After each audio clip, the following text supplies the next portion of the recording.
نەخۆشخانەی نەشتەرگەری مهرەبانی تیمی بڕینی گەدەی بەردەوامە.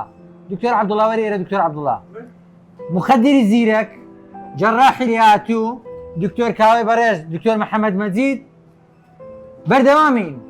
ئەوە دیوی ئەو بەشەی کە هاتە دەرێ، یعنی بزانە ئەوە تی چەند کفتەی دەگرتەوە. ئەو بەمڕی جەمە ئێستا کاوایەکەی وردە کچکە دەبیت ئەو های لێ دێتن، یعنی ئەوە پاش 2 ساعت کۆژەوە کچکە دەبیتەوە. ئەوە وەکو دەبدەبەی وایە. ئەو عملیاتە لە بۆ یەک ساری ئیسفادەی باشی لێ دەکاتن.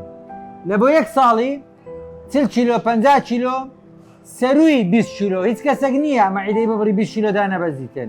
لە 20 تا 50 تا 60 حەسەب کەسەکە، حەسەب جێگیری کەسەکەی، حەسەب ڕێنماییەکان وەزنیدا دەبەزی، بەڵام پاش ساڵەکی دەبی ستایلی حیاتی خۆی بگۆڕیتن، دەبی ستایلی ژیانی خۆی بگۆڕیتن.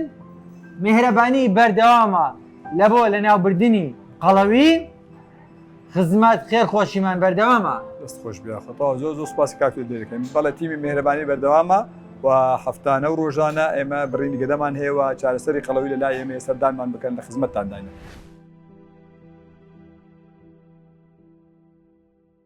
میهرەبانی دڵسۆزی و لێزانی